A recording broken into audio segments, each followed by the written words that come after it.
Hello, my name is Amnue. My friends call me Ja. I'm from village in Fatana Nikam district, Sakan Nakan province. The story I'm about to tell you happened to me personally.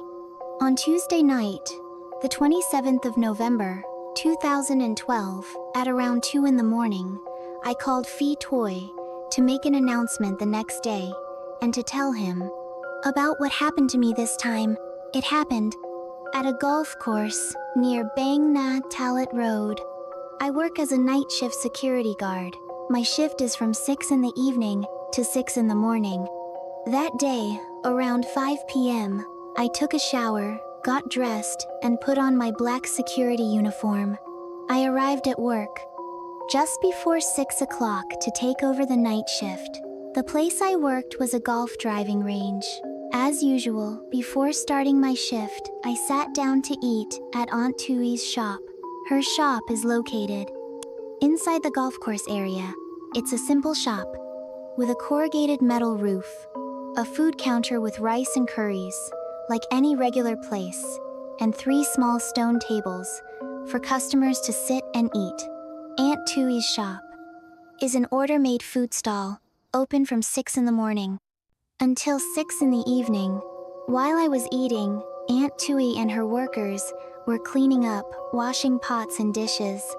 "Don't rush, Januai. Just leave your plate on the counter when you're done," she told me, worried that I might rush. While she was still closing up, so I told her, "No problem, Auntie. I'll wash it for you, like always." "Oh, thank you," she said. I continued eating, while Aunt Tui, her husband, and the workers loaded things onto the pickup truck. Her husband comes to pick her up every day. The sky was completely dark because the storm had been coming and going since Monday. Some people said it was the Loy Krisong rain. As soon as Aunt Tui and her husband drove off, the rain started falling again, in small drops. After I finished eating, I washed my plate at the faucet behind her shop. Then, I placed the dish on the glass counter, just like she told me to. I took over the shift from the daytime guard, receiving only the black waist belt with a baton, flashlight, and handcuffs. Once he handed over the duty, I ran through the rain that was now falling harder. In the early evening, around 6 o'clock, there would usually be many golfers swinging their clubs. All 15 lanes, both upper and lower floors, were normally full. But today, there were only a few players. Probably because it had been raining non-stop since yesterday. I began my rounds, walking from the upper floor down to the lower floor. The floodlights were still bright, illuminating almost the entire range. After finishing my inspection, I sat down on the bench on the lower level, watching a lady golfer hit balls into the rain. Whap, whap. I watched the rain fall through the glow of the giant stadium lights, lost in the moment. By just 8 p.m., there were no more customers. The whole place started to fall silent. 4 or 5 caddies were still sitting around, chatting together, as they waited for the rain to ease so they could go home. Normally, golfers stay until around 10 at night. But today was different. By 9 p.m., not a single customer came in. The caddies began to pack their things and leave. "Oh, you're going home already?" I asked when I saw them, grouping up to leave. "Yes, Ja. No customers at all today. No one else will come," one of the girls replied. I nodded and watched the group of caddies walk out of the golf course under their umbrellas. I walked back to turn off some of the lights around the field. Then I went upstairs to check the upper driving lanes. Everything was perfectly quiet, except for the sound of rain hitting the roof. A zinc and chromium sheet roof that made every raindrop echo loudly and clearly. I walked back down to the lower level, which was now completely silent. All I could see was the vast golf field and the steel frames holding up the nets, stretching out into the darkness ahead. I glanced at the wall clock. It showed about 10:30 at night. I turned off a few more lights on the lower floor, then sat down on the long bench near the center. From that spot, I could clearly see anyone coming from either wing of the building, as well as the staircase leading up to the second floor. In case any stranger walked in, I sat watching the rain falling in fine, endless sheets, while my eyes kept scanning the left and right wings over and over. Around 11:30, I stood up to do another round and to stretch my legs. After sitting for so long, I walked toward the staircase leading to the second floor and checked around. Everything was normal. Then I came back down to the lower level. The cold air made even colder. By the day-long rain forced me to put on my leather jacket for extra warmth.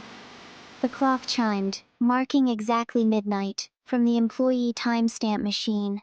I turned to look, and at that very moment, out of the corner of my eye, I saw something flash to the right side. That area was the garage and the washing station, where they cleaned golf balls, and it was quite dim and shadowy. I half ran, half walked, straight toward that spot, pulling out my baton and flashlight, ready for anything.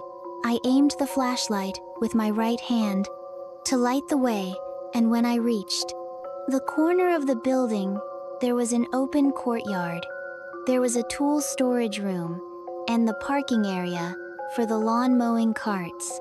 Even though it was dim, with only one neon tube glowing in front of the tool room, I could still see clearly, and there was absolutely no one there. I walked around to the front side, but I didn't see a single person, only the rain falling onto the grass in front of the building. I figured my eyes must have been playing tricks on me. I walked back, under the eaves, reaching the center staircase at the front of the building. Then I turned and went up the stairs to check once more before returning to sit in my usual spot. The cold air, made even colder by the late hour, and the rain that had fallen all day made me shiver, even with my leather jacket on. I leaned back in the chair, feeling half asleep, half awake. Then suddenly, out of the corner of my eye, I saw something, a quick flash. Something dropped from the upper floor, right above where I was sitting, and fell down with a loud thud. My eyes widened in shock. I stood up immediately and walked over to look down at the lower grassy area, the exact spot where I'd seen something white, like a small lump, fall straight down when I leaned forward. To take a closer look, I recoiled in shock, stumbling backward, because what I saw was a tiny child, no more than a year old, lying face down on the rain-soaked ground. I forced myself to lean forward and look again, slowly, but this time, the child's body was gone. The grass below was completely empty. "What the hell?" I shouted as chills shot through my whole body. "Who are you talking to, huh?" A voice called out from the second floor. Right after I spoke, my heart dropped. I yelled back, not sure if it was out of fear or courage. "Hey, who's up there? How did you get in? Come down here right now." "Why don't you come up here then?" The voice from above shouted back immediately, without hesitation. I gripped my baton tightly and slowly began walking up to the second floor, step by cautious step. Even though the night was cold, my palms were soaked with sweat. When I reached the upper floor, I turned to the right first. The entire right wing was completely empty. Then I slowly turned to look toward the left. The left wing curved slightly, with chairs placed along the wall at intervals for staff and customers to sit while waiting. as I swept my eyes across the entire left wing, all the way to the very last chair. At the far end, I saw a figure sitting there. The head didn't even reach the backrest of the chair. It looked like a chubby child.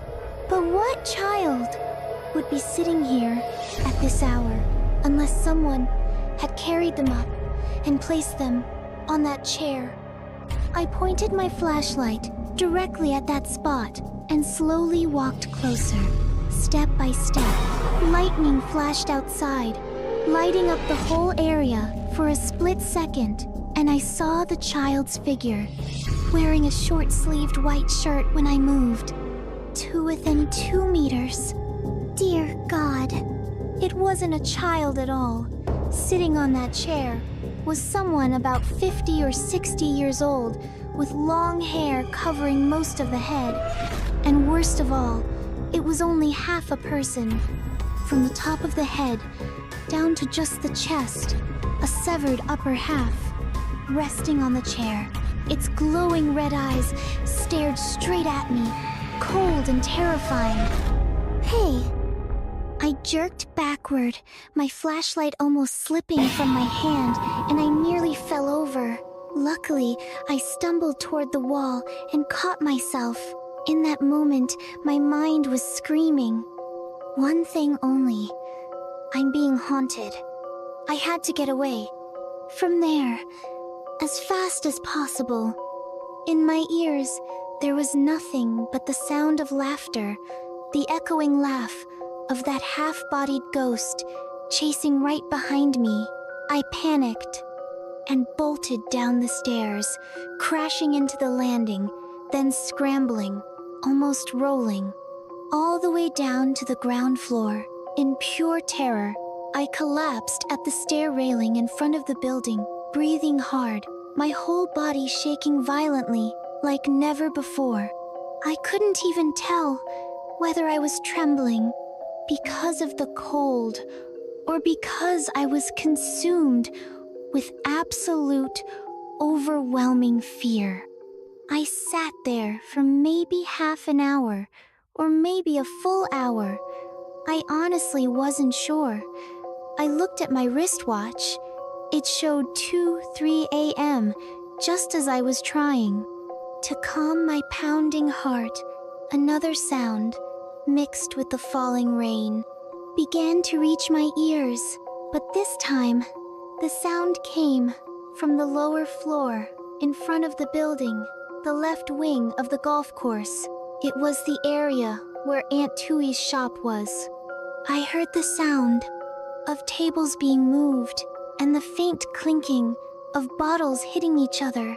I gathered my courage, forced myself to stand, and slowly walked toward Aunt Tui's food stall, which had already been closed since 6 in the evening.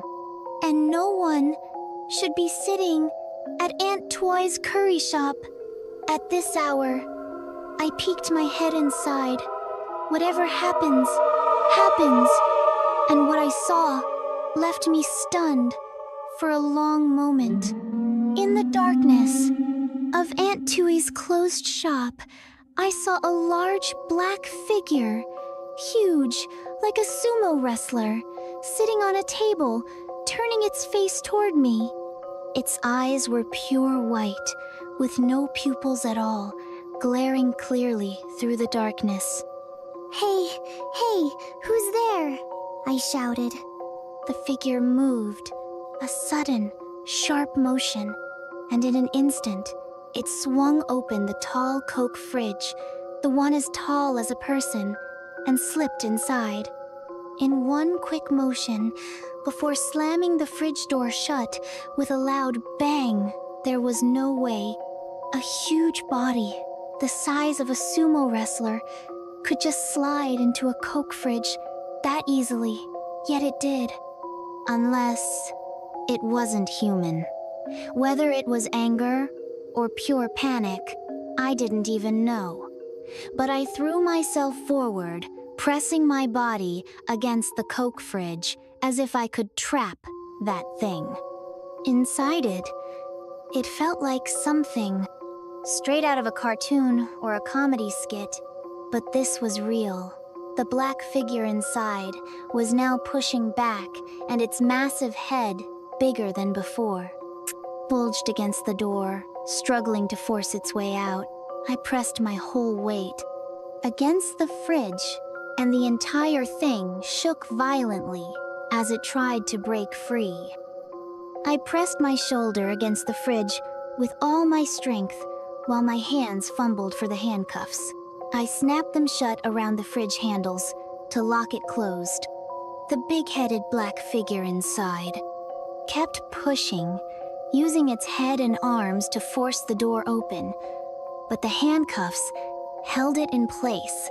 I grabbed the rope that Aunt Tui used to tie down the rain tarp and wrapped it around the Coke fridge for another layer of restraint. When I was completely exhausted, I fell backward, dropping onto the cement floor of the shop.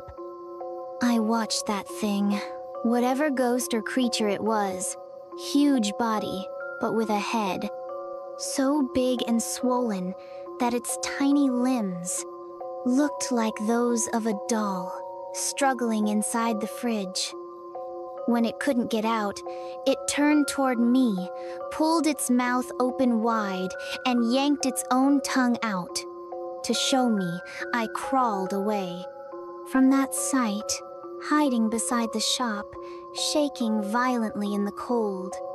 My eyes burned so badly I could barely open them, and I stayed in that terrified state for who knows how long. Then I heard the voices of the workers, collecting golf balls, and Aunt Tui calling my name while shaking me. "Hey, John Nui! John Nui! You're burning up! Nui! Hey, Nui!"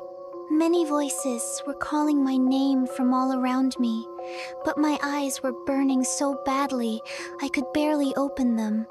"Hey, Aunt Tui, your Coke fridge. Someone locked it with handcuffs, and there's rope tied around it too." I heard one of the workers shouting that out to Aunt Tu. I felt myself being carried and laid down on the long bench beside the building. I could faintly see Aunt Tu using a cloth to wipe my face. I managed to tell her, "Ghost. There was a ghost. It haunted me. I locked it inside. Your Coke fridge, Aunt Tui." That was all I could say before I lost consciousness. When I woke up again, I was already in the hospital. I told my boss everything that happened. He placed his hand on my head and shoulder, sighed, and said to me, "I believe you, Nui. You've worked with me for so many years, but the owner of the golf course, he thinks you are drunk or high on something. So he wants to transfer you to another place. Honestly, that might be better, Nui. People say the spirits here are really strong." Once I recovered and was discharged on the 29th, I immediately called Fitoy Prakat to tell him everything that had happened. When I finished hearing the story from Kun Nui, or Jay Nui, I went to see him after work.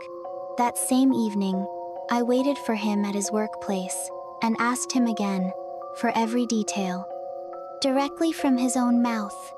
After we talked, I asked to take his photo as proof for this incident.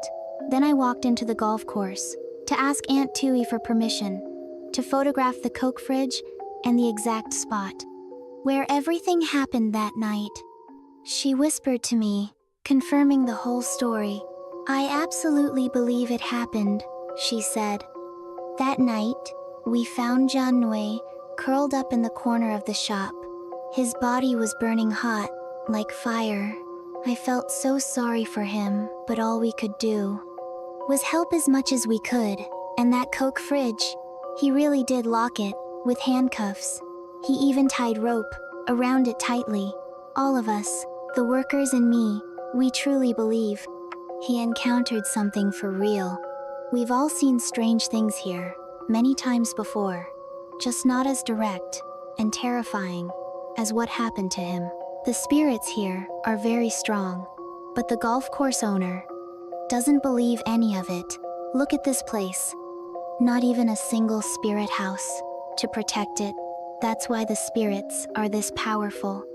The truth is, I also asked to take a photo of Aunt Twy, but she was afraid that if the golf course owner ever saw the picture, she might get banned from selling food.